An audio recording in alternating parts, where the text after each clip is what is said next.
Our focus today is building competencies for the organizational future. No one can deny that having a solid competency framework isn't just a HR initiative. It's a strategic imperative for long-term sustainability and growth.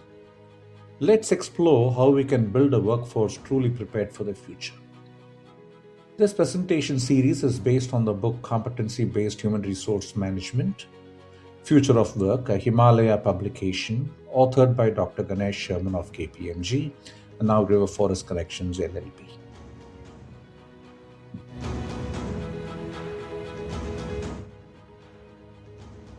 Before we get into the mechanics, let's define what we mean by competencies. At an organizational level, these are the collective capabilities, strengths, and attributes that form the bedrock of our success. We generally split these into two broad categories. First, core competencies. These are our fundamental strengths, the operational efficiencies and technical expertise that keeps us in the game. Second, we have distinctive competencies. This is our secret sauce. These are the unique capabilities like an innovative design process or a hyper-efficient supply chain that our competitors cannot easily replicate. It's what sets us apart.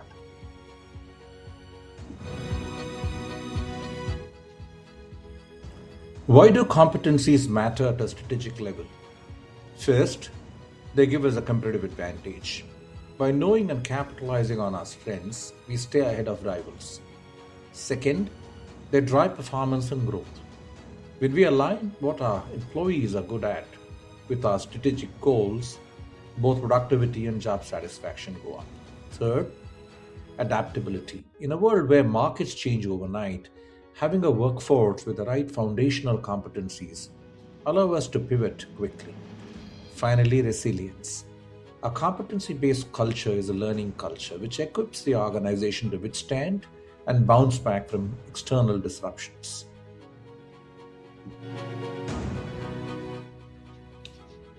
Look at the diagram. You can see the competency flow. This illustrates that competencies aren't just theoretical concepts. It shows the direct pathway from an individual possessing a specific competency, applying it in their day-to-day role, and eventually driving a tangible business result. It's the bridge between raw talent and actual performance. So, what exactly makes up a competency? A competency is an underlying characteristic of a person which enables them to deliver superior performance in a given job, role, or a situation. There's a classical definition. It was also something that was quoted by Dr. Ganesh Sherman in the 2004 edition of the book Competency Based HR. It's helpful to think of it as an attribute bundle. It's a combination of several elements that together enable superior performance.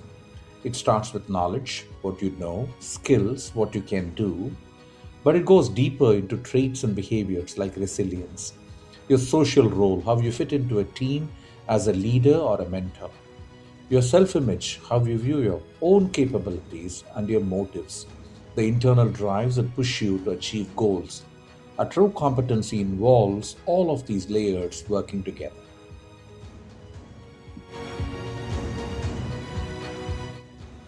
To understand the traits part of the bundle better, we can look at Ising's trait theory.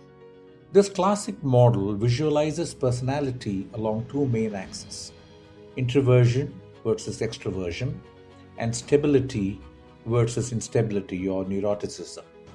As you can see in the four quadrants, this creates four distinct profiles: the melancholic, the choleric, the phlegmatic, and the sanguine.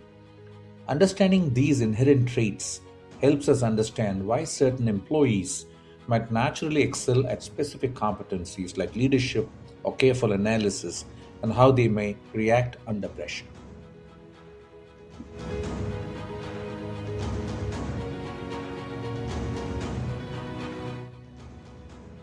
One might wonder why we insist on defining competencies in terms of behaviors. The number one reason is clarity. Saying someone needs good communication is vague. Saying they need practice active listening provides a specific, observable indicator. Because it's observable, it allows for measurement and objective assessments. It also allows for targeted training. We can identify exactly where the skill gap is, and finally, it drives accountability, setting clear, unmistakable expectations for how day to day work should be executed.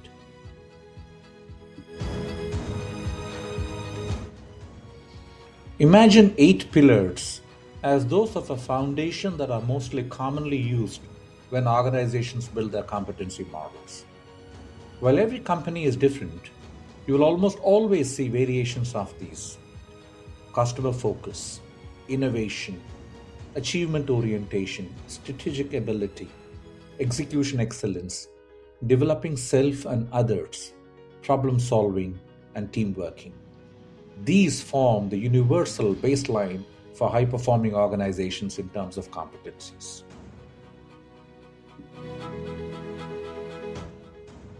Not all competencies apply to everyone in the exact same way. We need to look at them in a hierarchy. At the top, we have universal competencies. These apply to absolutely everyone in the company, from the CEO to the newest hire. Think continuous improvement. Next are process competencies, which are required for anyone working within a specific business flow: accounts payable, supply chain, information technology, human resources, payroll, and so on. Finally, we have functional or role competencies. These are the specific knowledge, abilities, personal attributes, and skills, what is otherwise called as CAPS, KAPS, required for one specific job title.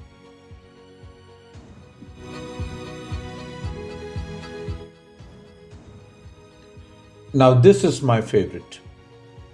We need to clear up a common area of confusion: competence versus competency. Competence is outcome based, it's about what is done. It simply means you have the ability to perform a task. Competency, on the other hand, is behaviorally based. It's about how the work is done. To put it in an operative definition, competence is having the ability to do the task. Competency is how you apply that ability through observable behaviors to produce superior results.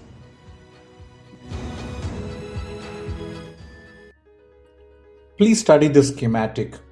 We'll discuss this shortly. It's called the competency based human resource management model.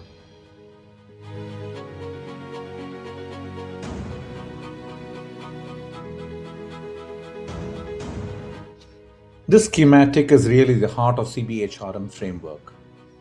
We need to include culture and change to make it comprehensive enough for execution. Notice how the competency framework sits right at the center.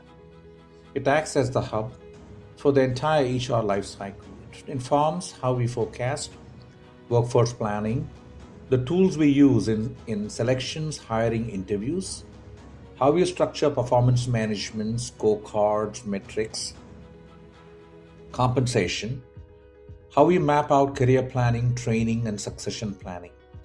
Competency is a common language that ties all of these HR functions together.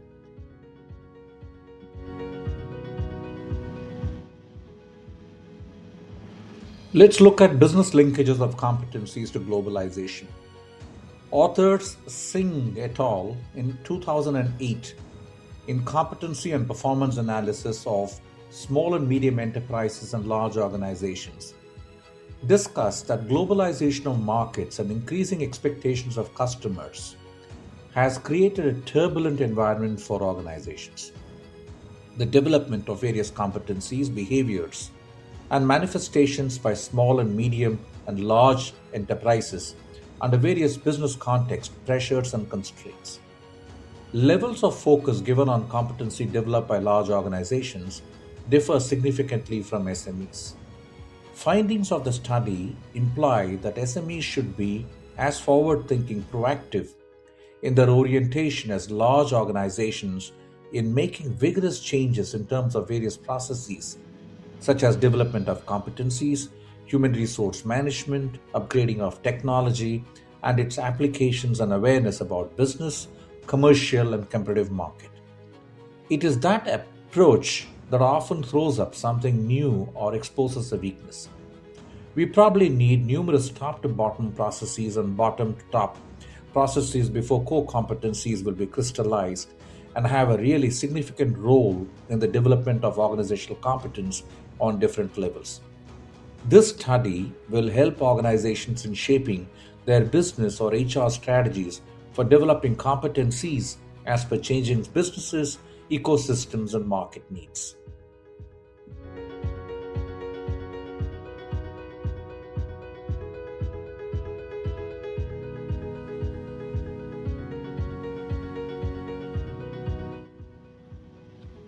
To appreciate where we are, it helps to see where we've been. Mapping our jobs has evolved significantly. We started with scientific management, think, Taylor, and Ford, which just broke jobs down into mechanical, measurable tasks. Then came the human relations movement, which realized that interpersonal traits matter. Later, we developed BEI or behavioral event interviews to actually ask people for past examples of their skills in action. And significantly, David McClelland's research shifted the focus heavily towards human motives and the internal drive for achievement, which laid the foundation for modern competency modeling. This has since been progressed significantly.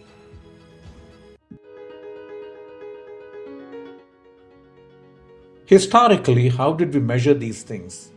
We used a few traditional systems. Threshold scales helped us define the bare minimum acceptable performance. BARS, behaviorally anchored rating scales, brought more objectivity by attaching specific behavioral examples to numerical scores. Role profiling was used to break down the exact experiences and KPS needed for seat. And 360-degree feedback became popular to gather a holistic view of an employee from their boss, peers, and direct reports.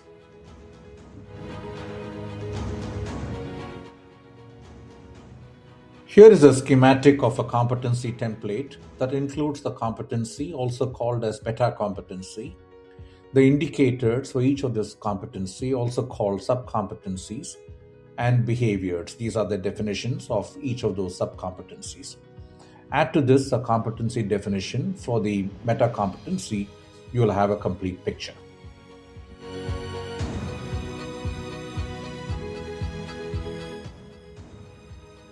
When building a competency framework today, we do it across three distinct levels. Level 1 is strategic. This is where leadership aligns the vision and mission to create a centralized competency dictionary. Level 2 is architectural. Here we get into the structural design, defining employee bands, creating role maps, and designing the assessment templates. Level 3 is operational.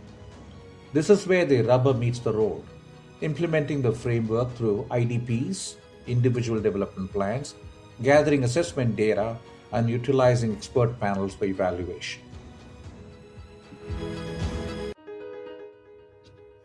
To wrap up our core slides, let's look at the challenges and what is next.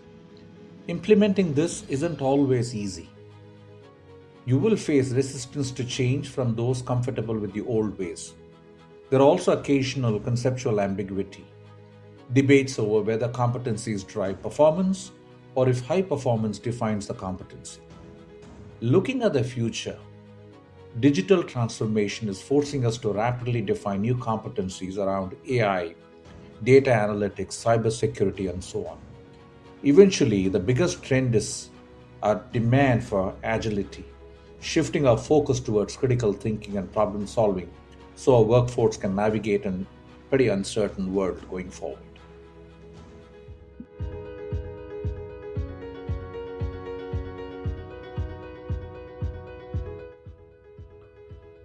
Now let's look at a real-world example. A major tech firm realized that traditional competitive advantages like proprietary tech were fading in a saturated market. The intervention was to shift entirely to competency management. They clearly separated their core operational competencies from their distinctive design competencies and focused all training on building those specific attribute bundles. The result? By focusing on how tasks were executed rather than just what was done, they vastly improved learning agility, translating knowledge into observable innovation and securing long term market dominance.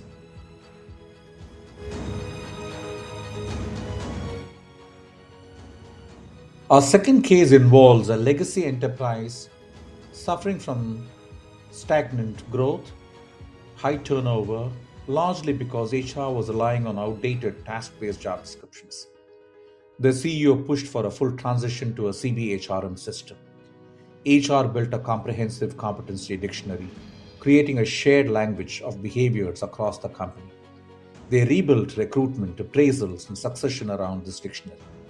The outcome was transformative. They aligned their people with the business strategy, boosted engagement, and elevated human resources from an administrative backend to a true strategic business partner.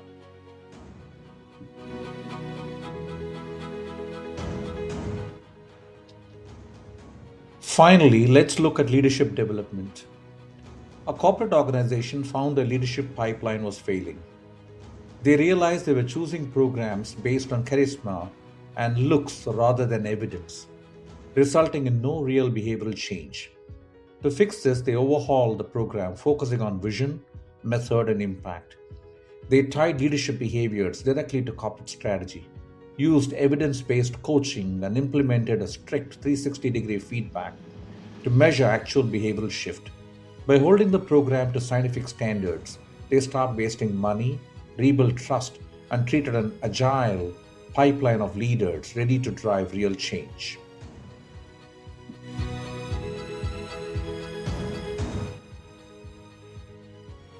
Having articulated the strategy of the firm in the earlier part of this case study as well as the entire presentation, it's important to provide a brief appreciation of the key elements of the competency mapping process and demonstrate its linear linkage to the strategy of the firm.